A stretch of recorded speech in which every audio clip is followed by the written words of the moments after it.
The Joe Rogan Experience. I was working at Warner Brothers, Tiny Toon Adventures, and I was a PA, production assistant at that time. It was the first job I ever had in LA. And a guy says, hey, we're going to have a party tonight. We're going to watch these fights. They're like cockfights. Come on over and let's watch them. And I went over to his house, and I was literally hypnotized watching Hoist Gracie do what he did. I couldn't believe it. Everybody else was talking. Like 93? Their first days the very UFC? the first UFC. It was the first one.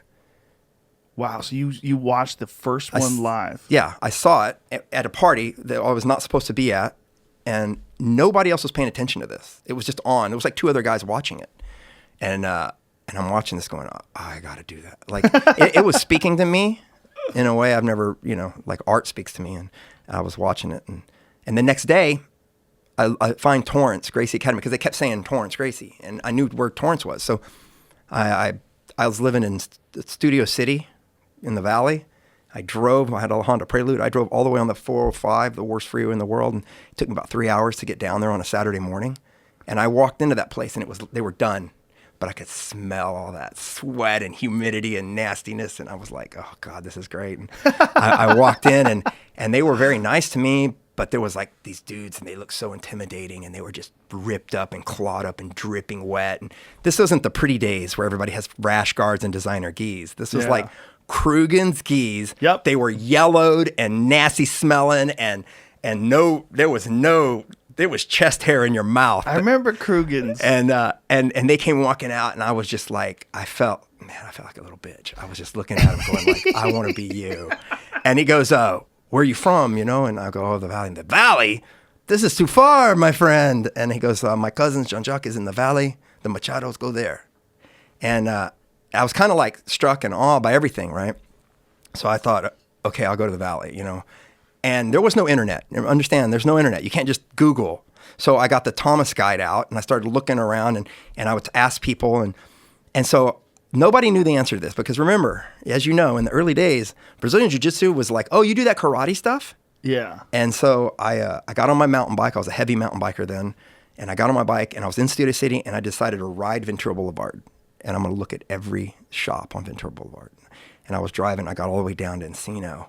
And I see this jiu-jitsu, right? And I go, oh, that's it. I walk in, and this little kind of chubby round guy comes walking up and is tucked into his gi, and he goes, how can I help you? And I go, I'm looking to do that ground fighting stuff. And he goes, yeah, we do that here. And I go, okay, sign up. And so I signed up, and I'm there a week, and I'm there every day. And not once are we on the ground. We're doing this stand-up, small circle stuff, and I'm looking at my classmates, and they're all like horribly out of shape, and like they can barely move. And I'm thinking, God, this isn't what I saw. What was the place? It was like Mushin Ryu Jiu-Jitsu, right? But I was so out of my head trying to find it. And so I'm there a week, and he's like, hey, congratulations, you get a belt. And I'm like, I hardly know anything. And so he gives me this belt. And I'm working out with this one guy, and he says, hey, I think what you want is the Machados. And I was like, where am I? He goes, this isn't it, dude. And I'm like in the wrong movie. And so I go, okay. He goes, that's down the road, dude. Like 4 shops short, right? So I literally at class, I'm like hurrying up, and I'm like, I gotta go. And I walk down there, and I see them. And this is on Ventura Boulevard. He wasn't at his place in Tarzana yet. He was getting ready to move that week. And I walk in, and it was a place as big as this studio. I'm not kidding. And he goes, Jean-Jacques spoke very poorly English back then. And he was like, oh, hello.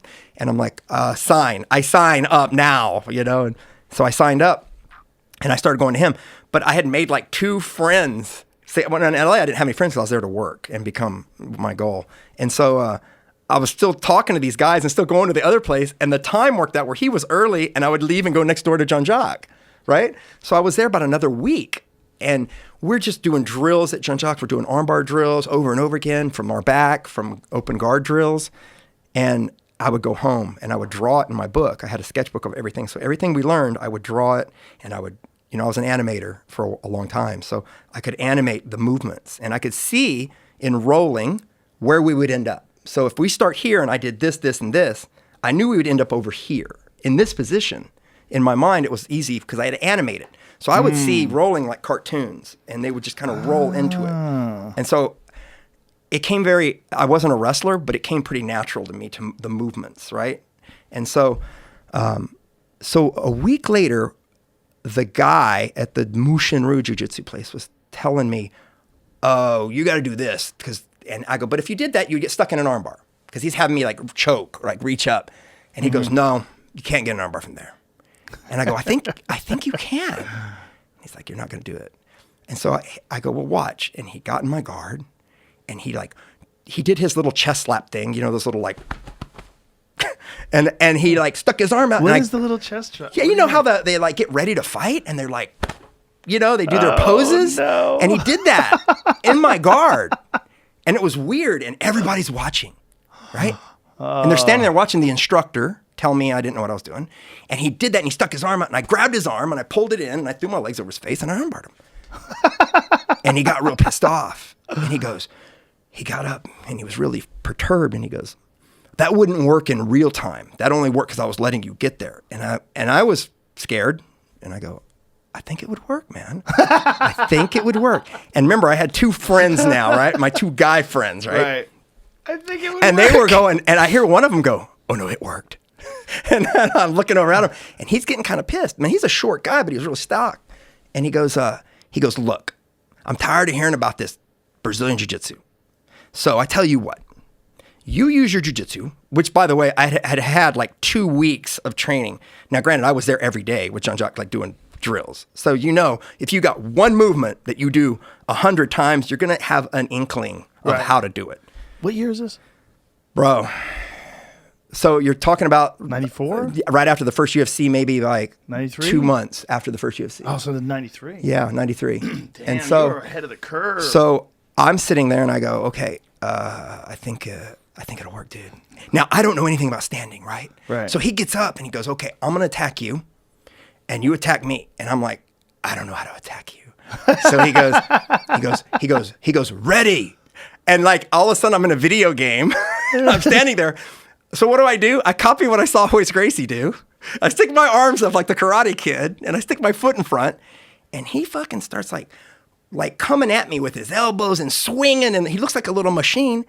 And I just took my foot and kicked him in the front leg. His leg goes down. He lands on me. We fall into the guard. He starts hitting me with his elbow on the top of the head, right? Like I grabbed him, I clenched him, I squeezed him really tight, mostly so I didn't get punched in the face because I was afraid. And I took my head in his chest, and he's hitting me on the top of the head, and I'm like, and that heat comes up your back from your butthole to your neck, and you go, you motherfucker, you're hitting me now? And I go, okay, all right, now we're in a new league. Now you're not my friend. Now you're fighting me. And I literally just kind of monkey shimmied up his high guard, and I just threw him in an armbar, and I cranked as hard as I could on that arm, and he screams, okay! Wow. And I get up, right? And I'm like, you got that blood rush? I'm like, hair messed up. I'm like, you motherfucker. Okay. And I grab my bag. My little fucking goofy bag. I grab it, and I walk out, right? I'm like, I don't know what to do. I'm like flustered. I walk out.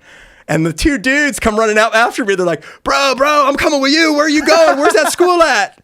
And they came and they fucking trained all the way to purple belt, both those guys. Who are the guys? It was Jim Lahan, the wood carpenter guy, and a guy named Seth. I don't even remember his last name. Wow. They both trained all the way through purple before they kind of faded away. And Man, you fade away when you're at purple. That's such a shame. You're so close. As an instructor now, it crushes me when I give a blue belt to someone and then I see them fade. And I'm thinking, God, dude, you got past the hardest part. You're a color. Yeah. The greatest belt you can get is blue. Yeah. I say that to this day, and I'm 4th black.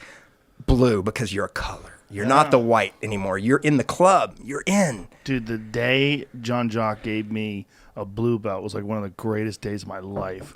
The day Jean-Jacques gave me my purple belt, I was like, oh my God, I'm close. I'm so close to brown. Purple's a danger belt. Purple belts tap people. So I remember seeing a lot of purple belts that could tap brown belts. Oh, yeah. Purple belts that were dangerous. They had like one really good move. Oh, yeah. Catch new episodes of The Joe Rogan Experience for free only on Spotify. Watch back catalog JRE videos on Spotify, including clips easily, seamlessly switch between video and audio experience. On Spotify, you can listen to the JRE in the background while using other apps and can download episodes to save on data cost, all for free. Spotify is absolutely free. You don't have to have a premium account to watch new JRE episodes. You just need to search for the JRE on your Spotify app. Go to Spotify now to get this full episode of the Joe Rogan Experience.